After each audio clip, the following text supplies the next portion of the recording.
История трагедии британского океанического лайнера «Ланкастрия».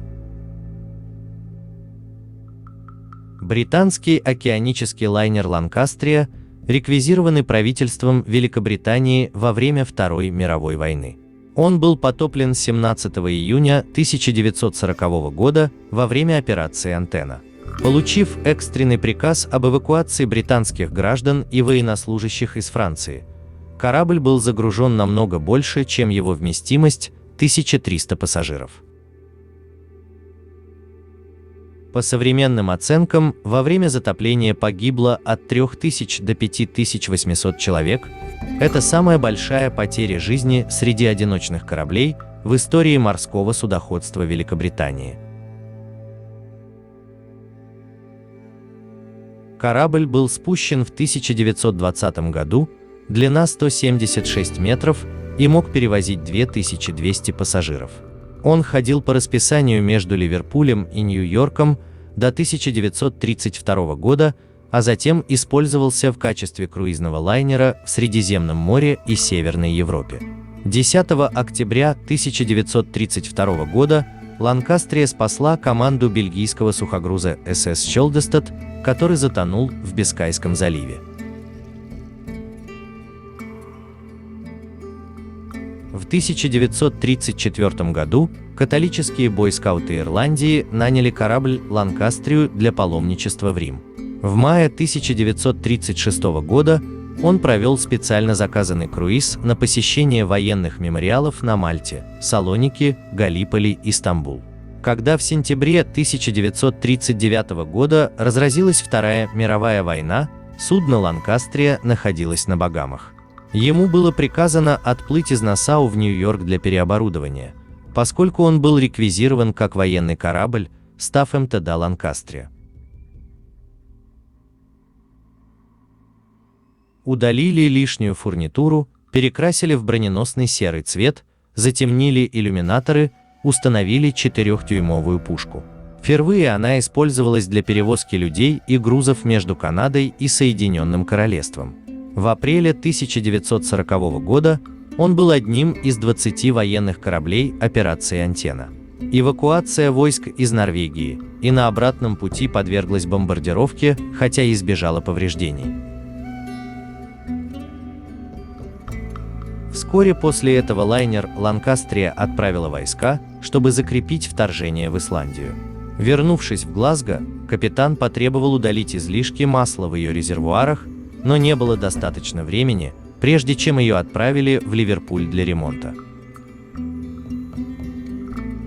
Рано утром 17 июня 1940 года на борт поднялись 3 офицеров, чтобы спросить, сколько войск сможет принять лайнер «Ланкастрия». Ее нормальный состав в конфигурации боевого корабля составлял 2180 человек, включая 330 членов экипажа. Однако капитан Шарп привез из Норвегии 2653 человека, поэтому он ответил, что может взять 3000 в крайнем случае. Ему сказали, что он должен взять столько, сколько сможет, без учета ограничений международного права. В середине дня 17 июня на судне уже было неизвестное число пассажиров от 4000 до 7000. 4 линии из коммуникации войск и военно-воздушные силы персонала, вместе с около 40 гражданских беженцев, включая сотрудников посольства и сотрудников Ferry Aviation Бельгии с семьями. Людей теснили во всех доступных пространствах, включая большие грузовые трюмы. Один офицер королевских инженеров сообщил, что ему сказал один из сотрудников «Ланкастрии» офицеров-погрузчиков. На борту побывало более 7200 человек. Капитан Шарп оценил их количество в 5500 человек.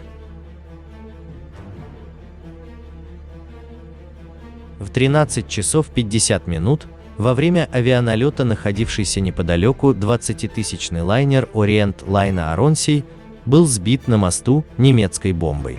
Судно «Ланкастрия» могла отплыть, и капитан британского эсминца ХМС «Хевлок» посоветовал ему сделать это.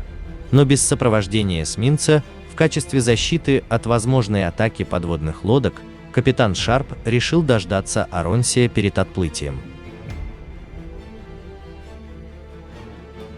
Налет самолетов с воздуха начался в 15 часов 50 минут бомбардировщиком Junkers Ju-88 с аэродрома Камбжичвадер-30. Ланкастрия был сбит 3 или, возможно, 4 бомбами. Несколько выживших сообщили, что одна бомба попала в единственную воронку корабля, что наиболее вероятно, учитывая скорость, с которой корабль затонул, около 15-20 минут. Когда корабль начал крениться на правый борт, людям на палубе был отдан приказ переместиться на левый борт, чтобы противодействовать этому, но это привело к крену на левый борт, который нельзя было исправить. Корабль был оборудован 16 спасательными шлюпками и 2500 спасательными жилетами, но многие из лодок не могли быть спущены на воду, потому что они были повреждены в результате бомбардировки или из-за наклона корпуса. Первая лодка была заполнена женщинами и детьми, но он перевернулся при приземлении в воду, и им пришлось опустить второй. Третья лодка слишком быстро приземлилась на дне.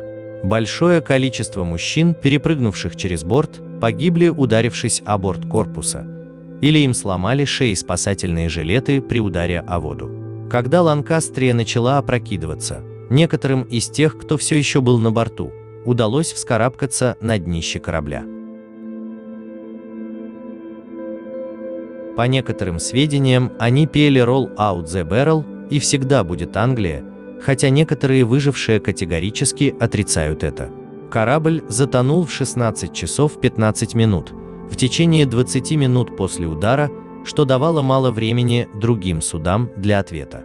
Многие из тех, кто находился в воде, утонули из-за недостатка спасательных жилетов, умерли от переохлаждения или задохнулись от мазута. Согласно Джонатану Финби в его книге «Затопление Ланкастрии», немецкий самолет обстрелял выживших в воде. Выжившие были доставлены на борт других эвакуационных судов Великобритании и союзников. Траулер «Кембриджшир» спас 900 человек.